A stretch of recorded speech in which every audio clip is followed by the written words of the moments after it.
करतल ध्वनि से स्वागत हो। बहुत ही सुंदर यात्रा 50 वर्षों की।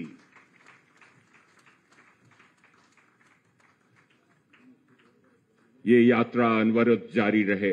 अहर्निश सेवा का जो कर्तव्य है उसका पालन होता रहे। और अब यूपी राही ऐप, ऑनलाइन रिजर्वेशन एवं पैसेंजर फीडबैक ऐप को लॉन्च कर रहे हैं माननीय मुख्यमंत्री जी।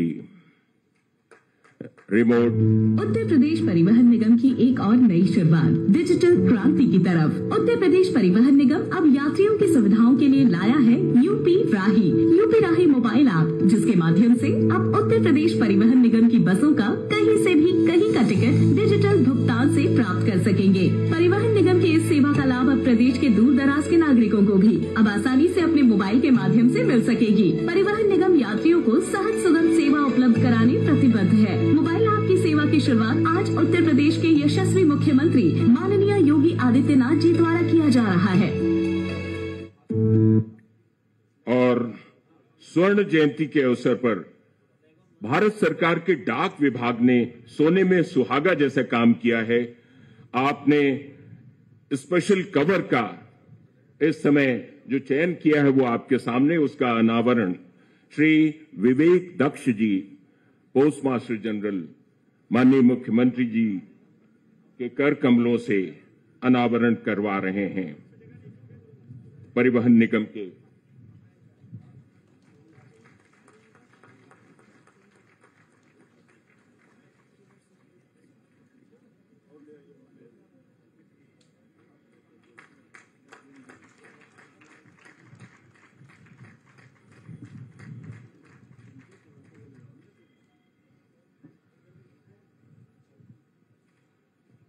और ये अनावरण भारतीय डाक विभाग एल्बम प्रस्तुत कर रहा है। सभी माननीय मुख्य अतिथि महोदय एवं सभी अतिथियों को,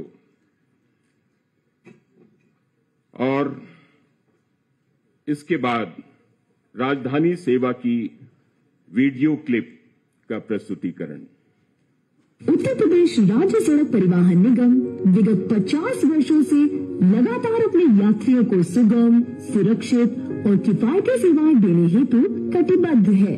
परिवहन निगम द्वारा 11,500 बसों के माध्यम से प्रदेश में एवं उत्तर भारत के अधिकांश राज्यों तक बस सेवाओं का संचालन किया जा रहा है। श्री योगी आदित्यनाथ जी, माननीय मुख्यमंत्री उत्तर प्रदेश की प्रेरणा और दया शंकर सिंह जी, माननीय परिवहन मंत्री के कुशल मार्गदर्शन पर प्रदेश की जनता को सभी 75 जिला मुख्यालयों से राजधानी लखनऊ तक आने जाने की त्वरित सुविधाजनक यात्रा उपलब्ध कराने के उद्देश्य से परिवहन निगम के द्वारा राजधानी एक्सप्रेस बस श्रेणी की नई BS6 बसों का संचालन का शुभ आरंभ किया जा रहा है। नई BS6 बसें पर्यावरण की अनुकूल है तथा मौजूदा बस बेड़े में उपलब्ध BS4 बसों की तुलना में 80% कम उत्सर्जन करती है। राजधानी एक्सप्रेस बस श्रेणी की समस्त बस सेवाएं प्रदेश के विभिन्न जनपद मुख्यालयों को जोड़ते हुए लखनऊ के लिए इस प्रकार संचालित होगी कि यात्री लखनऊ पहुंचकर अपने आवश्यक कार्यों को पूरा कर वापस यथासंभव उसी दिन गंतव्य तक पहुंच सके। इन सेवाओं में पैनिक बटन तथा व्हीकल लोकेशन डिवाइस लगी होंगी। भविष्य में पैनिक बटन तथा लोकेशन डिवाइस का इंटीग्रेशन केंद्रीय कंट्रोल कमांड सेंटर से किया जाएगा, जिससे कि किसी विषम परिस्थिति में यात्रियों को कम से कम समय में सहायता उपलब्ध हो सकेगी। समस्त राजधानी सेवाओं हेतु ऑनलाइन अग्रिम बुकिंग की सुविधा उपलब्ध होगी। प्रदेश के विकास के लिए प्रतिबद्ध माननीय मुख्यमंत्री जी द्वारा सुरक्षित और विश्वसनीय राजधानी एक्सप्रेस बस सेवाओं को प्रदेश की जनता को समर्पित किया जा रहा है। तालियों से स्वागत। हमारा पथ लो प्रकाश का है, ध्येय तिमिर के विनाश का है। सभी का मंगल लिए हृदय में, हमारा हर पग विकास का है। माननीय मुख्यमंत्री महोदय के आशीर्वचन हम लोग अब तालियों से स्वागत हो।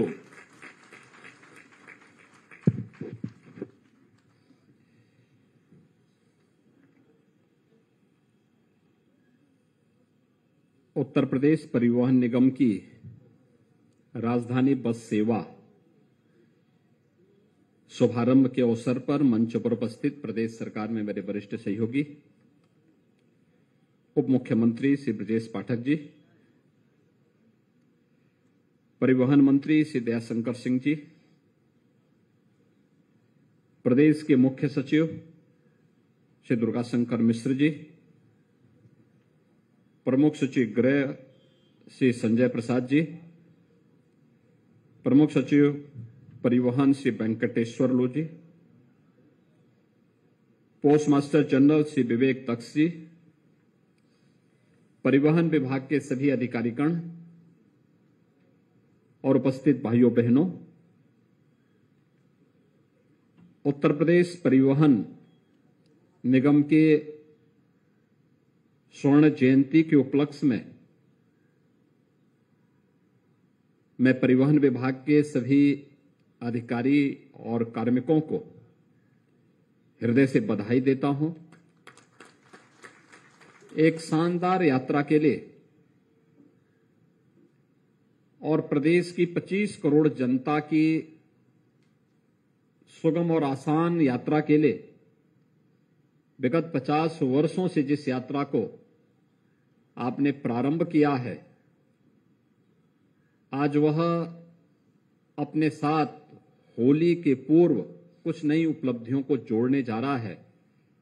मैं इसके लिए पूरे परिवहन विभाग का हृदय से अभिनंदन करता हूं और आप सबके प्रति अपनी बधाई और शुभकामनाएं भी देता हूं। मुझे प्रसन्नता है कि आज स्वर्णिम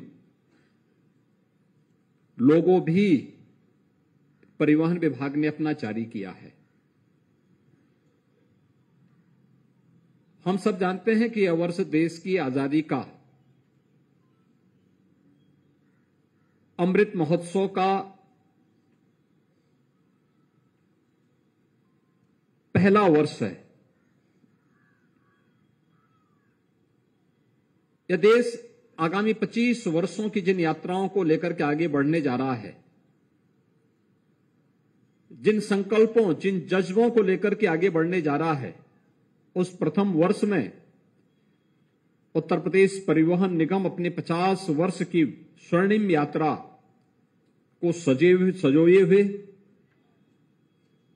एक नई शानदार यात्रा के लिए आगे कार्य कर रहा है। परिवहन निगम के कार्यों को मुझे बचपन से देखने, जानने का अवसर प्राप्त होता रहा है, लेकिन दो बड़े इवेंट जब हम लोगों ने देखे हैं, एक दुनिया का सबसे बड़ा सांस्कृतिक आयोजन प्रयागराज कुंभ, 24 करोड़ श्रद्धालु उस कुंभ में 45 दिनों के आयोजन में सहभागी बने थे और 24 करोड़ श्रद्धालुओं को सुगम यात्रा में परिवहन निगम ने उस समय एक अच्छी भूमिका का निर्वहन किया था। उसके लिए हमें परिवहन निगम की बेड़े में 5000 नई बसेस राज्य शासन की तरफ से हम लोगों ने उपलब्ध करवाए थे, जिनके बल पर 24 करोड़ लोगों की सुगम यात्रा को आसान बनाने के लिए, उन श्रद्धालुओं की सुगम यात्रा और आसान यात्रा के लिए परिवहन निगम के सभी कार्मिकों ने बड़ी भूमिका का निर्वहन किया था। और दूसरा, जब इस सदी की सबसे बड़ी महामारी आई, हम सब जानते हैं कि महामारी पूरी दुनिया को पस्त कर दी थी। 25 मार्च 2020 को जब लॉकडाउन लागू हुआ, इस महामारी से बचाव के लिए तो दिल्ली, पंजाब, महाराष्ट्र और देश के अलग अलग राज्यों से हजारों की संख्या में प्रवासी, कामगार और श्रमिक अपने अपने गांव की ओर चल दिए थे। दिल्ली बॉर्डर पर, अन्य सीमावर्ती क्षेत्रों में हजारों की भीड़ लग गई। प्रशासन के हाथ पांव फूल गए। क्या होगा, एक तरफ लॉकडाउन और दूसरी तरफ यानी 25 को लॉकडाउन लगा और 27-28 में दृश्य सड़कों पर मंजर देखने को मिल रहा था, तब मैंने इमरजेंसी में परिवहन निगम की ही बैठक बुलाई थी और बैठक बुला करके मैंने कहा भाई आपके पास कितनी बसेज हैं। परिवहन निगम ने कहा कि हमारे पास 12 से 14 हजार की बसेज का बेड़ा है, हमें सुविधा मिलेगी, हम तत्काल इस कार्यक्रम को अपने हाथों में ले सकते हैं। मैंने कहा फिर देर मत करो। और देखते ही देखते परिवहन निगम के चालक, परिचालक, परिवहन निगम के सभी अधिकारीगण अगले 12 घंटे के अंदर अपने पूरे बेड़े के साथ गाजियाबाद में, सहारनपुर में, आगरा में, झांसी में और अलग अलग उन क्षेत्रों में जहां से भी प्रवासी कामगार और श्रमिक आ रहे थे, वहां पर एकत्र होकर के हरेक प्रवासी कामगार और श्रमिक को उनके गंतव्य तक पहुंचाने के लिए पूरी ईमानदारी के साथ लग गया था। जब व्यक्ति अपनी जान को बचा रहा था, उस समय परिवहन निगम के हमारे कर्मचारी अपनी जान की परवाह के बगैर प्रशासन के साथ कदम से कदम मिलाकर के लगभग 40 लाख तो कामगार और श्रमिक उत्तर प्रदेश के थे और 60 लाख बिहार, झारखंड, वेस्ट बंगाल, उड़ीसा, असम या फिर उत्तर प्रदेश की ओर से जाकर के मध्य प्रदेश, राजस्थान, उत्तराखंड, यहां सभी जगह के लोग थे। 1 करोड़ श्रद्धालुओं, 1 करोड़ नागरिकों को, प्रवासी कामगार और श्रमिकों को उनके गंतव्य तक पहुंचाने में बड़ी भूमिका का निर्वहन परिवहन निगम के चालक परिचालकों ने पुलिस, होमगार्ड और अन्य प्रशासनिक अधिकारियों के साथ मिलकर के इन कार्यक्रमों को आगे बढ़ाने का कार्य किया था। दुनिया ने उसकी सराहना की कि देखिए संकट के समय किस जज्बे के साथ काम किया है उत्तर प्रदेश सरकार ने। अद्भुत कार्य था और वही कार्यक्रम उसी दौरान हम लोगों ने देखा था कैसे कैसे मंजर देखने को मिल रहे थे। कोटा में जो बच्चे प्रतियोगी परीक्षाओं की तैयारी कर रहे थे, उन बच्चों को सुरक्षित वहां से लाना। हमने 500 बसें भेजी थी परिवहन निगम की कोटा। हमारे चालक परिचालक गए, उन बच्चों को सुरक्षित ला करके उनके घरों तक पहुंचाने का काम किया। 15,000 बच्चे थे वहां, लगभग 4,500 बच्चे उत्तराखंड के थे। उसका अपना एक संदेश था कि संकट के समय हम अपने नागरिकों के साथ में हैं और उस संदेश ने आपकी इस यात्रा को और स्वर्णिम बनाने में अपना योगदान दिया है। और आज जब यहां पर हम कार्य कर रहे थे, अभी हमारे परिवहन मंत्री कह रहे थे कि उनके प्रमुख सचिव लोक ही नहीं परलोक की बात भी करते हैं। मैं उनसे कहूंगा कि लोक की अच्छी यात्रा वे कराएं, परलोक की चिंता मत करें।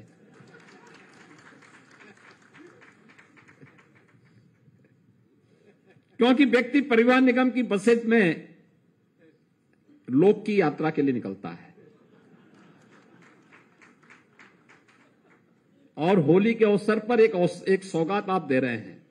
150 नई बसेज आई हैं। पिछली बार हम लोगों ने पैसे की व्यवस्था की थी, परिवहन निगम ने बसेज दी और सबसे अच्छी बात की ये बसेज परिवहन निगम के ही वर्कशॉप में बन रही है। ये बड़ी बात है, हमें उसकी स्ट्रेंथनिंग करनी चाहिए। पुरानी जो बसेज हो चुकी हैं, 10 साल पुरानी बसेज अगर हैं, उनको स्क्रैप की तरफ ले जाकर के फिर से नई बसेज को खरीदने के लिए हम लोगों ने इस बार तो बजट में 1000 नई बसेज खरीदने के लिए 400 करोड़ रुपए दिए हैं परिवहन निगम को। और पहली बार इतना पैसा अलग से मिल रहा, कुंभ को छोड़ करके इतना पैसा पहली बार हम लोग दिए हैं। और 100 करोड़ रुपए दिए हैं जो आपके बस अड्डे हैं, उन बस अड्डों को भी एयरपोर्ट की तर्ज पर विकसित करने के लिए अच्छी, कुछ को पीपीपी मोड पर लेके जाइए, कुछ को आपका परिवहन निगम स्वयं ही उसको बनाने की तैयारी करिए। और ये पैसा इसलिए दिया गया है कि आपने संकट के समय उत्तर प्रदेश वासियों को और देशवासियों के साथ आप खड़े रहे, इसलिए हमें अपने बजट से पैसा देने में कोई संकोच भी नहीं हुआ। क्योंकि आपदा बता करके नहीं आती है, उसके लिए हमेशा तैयार होना होता है। और सब कुछ आपके पास है, सामर्थ्य आपके पास है, स्केल भी है और स्किल भी है, ये सब आपके पास है। उसके लिए अपने आप को तैयार करना, अपनी सामर्थ्य का एहसास हमेशा कराना। इस सामर्थ्य का एहसास लोक कल्याण के लिए होना चाहिए, विकास के लिए होना चाहिए, हड़ताल के लिए नहीं, अराजकता पैदा करने के लिए नहीं, सामान्य नागरिकों को परेशान करने के लिए नहीं, सामान्य नागरिकों को राहत देने के लिए इसका हमें उपयोग करना चाहिए। और ये सचमुच आज अच्छा है कि 75 जनपदों के लिए एक एक राजधानी सेवा। और सच्चाई तो यह होगी कि बलिया को जोड़ने के लिए परिवहन मंत्री जी ने रास्ता निकाला होगा, तो इसके लिए आखिर बलिया सीधे तो कोई उड़ के जा नहीं सकती थी, इसलिए उन्होंने कहा कि चलिए इसी बहाने सभी 75 जनपदों को हम जोड़ लेते हैं। लेकिन अच्छा प्रयास है, ये अच्छी बस सेवा आप दीजिए और राज्य सरकार इसमें भरपूर सहयोग करेगी। 75 बस सेवा आज शुरू होने जा रही 75 जनपदों के लिए। होली के अवसर पर परिवहन निगम को पहले ही हम लोगों ने कहा था कि भीड़ भाड़ हो रही है बस स्टेशनों पर, रेलवे स्टेशनों पर, एयरपोर्ट्स पर। अगर हम अच्छी बस सेवा दे देते हैं तो उसका लाभ होगा लोगों को, कॉमन मैन को उसका लाभ होगा। आसानी से लोग अपने घर में जा सकते हैं, अपना पर्व और त्योहार मनाने के लिए आसानी से लोग जाएंगे। होली है, दीपावली है, विजयादशमी है, रामनवमी है, शिवरात्रि है, जन्माष्टमी है, यही तो आयोजन होते हैं जब व्यक्ति अपने घरों में जाकर के अपने सगे संबंधियों से मिल लेता है। और उस समय अगर सरकार उसमें थोड़ा बहुत उनकी यात्रा को सुगम बनाने में थोड़ा योगदान दे सकता है तो देना चाहिए। रक्षाबंधन के समय परिवहन निगम माताओं और बहनों को फ्री में यात्रा की सुविधा उपलब्ध कराता है, उसको लोग बहुत अच्छे ढंग से, बहुत पॉजिटिव उसमें लेते हैं। और यह सेवा हमें अनवरत रूप से इसी प्रकार से आगे बढ़ानी चाहिए। अच्छी सेवा देंगे, लोग उसको स्वीकार करेंगे। हम इसमें नए नए मॉडल उठाने चाहिए। 1 लाख राजस्व गांव हैं उत्तर प्रदेश के अंदर। लक्ष्य हमारा होना चाहिए उन सभी 1 लाख गांवों में परिवहन निगम अगर चाहे तो यह रेलवे से और एयर कनेक्टिविटी से बेहतर सेवा दे सकता है, बेहतर सेवा दे सकता है। 1 लाख गांवों को, कुछ को परिवहन निगम और कुछ पे पीपीपी मोड पर अनुबंधित बसेस के माध्यम से उन गांवों को सेवाओं से आप जोड़ सकते हैं। आवश्यक नहीं कि सब जगह आप 50 सीटर बसेज ही भेजें, कुछ जगह 30 सीटर बसेज भेजिए, 20 सीटर बसेज भेजिए,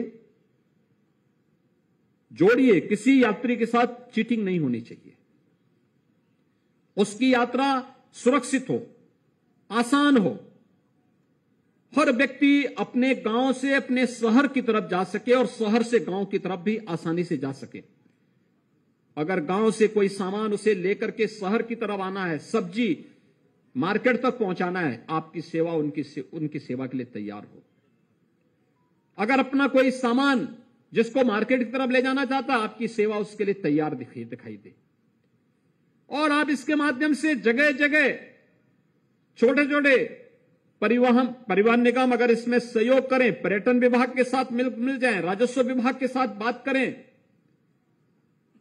कहीं पर अच्छे ढाबा बने, जनता को बुनियादी सुविधाएं मिले, अच्छे होटल बने, लोग जाएं, उनका उपयोग करें। आप मान के चलिए 1 लाख स्थानों पर आप ये सुविधा उपलब्ध करवा सकते हैं और लाखों नौजवानों को नौकरी, रोजगार और स्वावलंबन की ओर अग्रसर कर सकते हैं। पीपीपी मोड पर बस अड्डों को आगे बढ़ाने की कार्रवाई तत्काल आगे बढ़नी चाहिए। 5 को कल किया है, लेकिन इसको तेजी लाने की आवश्यकता है। कोई व्यक्ति आता है, सबसे पहले उसका वास्ता पड़ता है बस स्टैंड पर। बस अच्छी हो, साफ सुथरी हो। हम अपने कार्मिकों को प्रशिक्षित करें इस बात के लिए। एक चालक है, उसका काम केवल आकर के स्टीयरिंग पे बैठना नहीं होना चाहिए। एक परिचालक है, वो केवल आकर के केवल टिकट ना काटें। हम पहले आए, देखें, वह बस हमारे लिए धर्मस्थल जैसा पवित्र होनी चाहिए, क्योंकि हमारी आजीविका का आधार बन रही है, दर्जनों लोगों की सुरक्षा का आधार बन रही है, उनके गंतव्य तक पहुंचाने का कार्य कर रही है। उसकी सफाई करें, उसको पहले से, अगर बस 8 बजे चलनी है तो 1 घंटे पहले आकर के हम पूरा उसकी फिटनेस चेक कर लें, देख लें कहीं कोई दिक्कत तो नहीं है। अगर हम नियमित रूप से इन कार्यक्रमों को करेंगे, देखेंगे, और कोई भी अगर टूट फूट हुई है तो तत्काल उसकी मरम्मत भी कर लें। आपके पास अपनी वर्कशॉप है। मैं एक बार एक राज्य में गया था, दूसरे राज्य में, उत्तर प्रदेश के बाहर, तो उस बस की केवल बॉडी थी, एक भी ग्लास नहीं था। तो मैंने लोगों से कहा, मैंने कहा ऐसे क्यों? साहब जो है कम से कम इसी बहाने हवा आ जाती है इससे। तो हमने कहा ग्लास क्यों? कोई एक भी शीशा नहीं था। लोगों ने उसको अपना उसका हिस्सा बनाया हुआ है, ठीक नहीं है। देखिए, एक नागरिक की सुरक्षा, अगर कोई गिरी जाए, कोई बच्चा ही नीचे झांकते हुए तेज स्पीड के दौरान नीचे गिर जाए, क्या स्थिति होगी? हमें उसकी सेफ्टी एंड सिक्योरिटी दोनों के ध्यान तो रखना ही पड़ेगा। ऐसे ही चालक परिचालक का मेडिकल फिटनेस, ये नियमित क्रम का हिस्सा बनना चाहिए। इसके लिए उप मुख्यमंत्री पाठक जी हैं, उनके साथ एक एमओयू परिवहन निगम को करना चाहिए, और इस बात के लिए विभाग के साथ करना चाहिए कि नियमित रूप से स्वास्थ्य विभाग के हॉस्पिटल्स में या उनके इम्पैनल्ड हॉस्पिटल में उनकी नियमित हेल्थ चेकअप की व्यवस्था हो, और उसमें तत्काल उसकी सूचना आपके पास भी हो। जैसे आपने यहां राही ऐप बनाया है बस बुकिंग के लिए, उसको हम ऐसे ही व्यवस्था भी दें कि किस चालक, किस परिचालक का मेडिकल फिटनेस ठीक है, जो बस चलाने लायक नहीं। क्योंकि बहुत सारे ऐसे भी होंगे कि जो आंख से दिखाई नहीं दे रहा होगा, लेकिन स्टीयरिंग पे बैठे अंदाजे से गाड़ी चलाई जा रही है। अंदाजे से गृहस्थी तो चलाई जा सकती है, लेकिन बस नहीं चलाई जा सकती है, क्योंकि वो फिर दूसरी यात्रा, प्रमुख सूची वाली यात्रा हो वो पहुंचा ही देगा। तो उस यात्रा से हमें बचना होगा। और मुझे बहुत अच्छा लगा कि आज यहां पर 75 बस सेवा हम शुरू करने जा रहे हैं। बहुत अवसर है आपके पास। स्वर्ण जयंती के अवसर पर डाक टिकट के लिए मैं डाक विभाग को भी हृदय से धन्यवाद देता हूं। अच्छा डाक टिकट उन्होंने यहां पर परिवहन निगम की दिया है, और 1 लाख गांवों को परिवहन निगम की बसेज या उनके अनुबंधित बसेज के माध्यम से जोड़ने के लक्ष्य के साथ हमें काम करना होगा। हर जनपद में, हर तहसील स्तर पर, हर ब्लॉक स्तर पर 350 से अधिक तहसीलें हैं, 825 विकासखंड हैं, 762 नगर निकाय हैं यूपी के अंदर। इन सबको बस सेवा के साथ आप जोड़ दीजिए। 1 लाख राजस्व गांव हैं, इनको बस सेवा के साथ जोड़ दीजिए। आप प्रॉफिट की बात कर रहे हैं, आपको प्रॉफिट ही प्रॉफिट नजर आएगा, लेकिन इसके लिए निर्णय लेकर के समयबद्ध कार्यक्रम को हमें आगे बढ़ाना पड़ेगा। और ये बसेज आज जो दिखाई दे रही है, समयबद्ध निर्णय का ही परिणाम है कि परिवहन निगम ने जिन कार्यक्रमों को आगे बढ़ाया, तेजी के साथ उसको एक अंजाम तक पहुंचाने का कार्य करेगी। होली के अवसर पर जनता को इससे सुविधा होगी। मैं इस अवसर पर परिवहन निगम को हृदय से धन्यवाद देता हूं। प्रदेशवासियों को 75 राजधानी बस सेवा प्राप्त होने के लिए हृदय से बधाई देता हूं। आप सबको होली की मंगलमय शुभकामना के साथ मैं विश्वास व्यक्त करूंगा कि हम इस विस्तार को और आगे बढ़ाने का कार्य करेंगे। धन्यवाद। जय हिंद। और संक्षिप्त धन्यवाद के लिए मैं आमंत्रित कर रहा हूं श्री वेंकटेश्वर लूज साहब को, प्रिंसिपल सेक्रेटरी। सभी सम्मानित महानुभाव, आप लोगों ने अभी हमारे माननीय मुख्यमंत्री और हमारे संत शिरोमणि के जो निर्देश हम लोगों ने बड़ी गंभीरतापूर्वक सुने हैं। भले ही बड़े साधारण लगे, हमारे मंत्री जी ने तो कह दिया कि हमारे लिए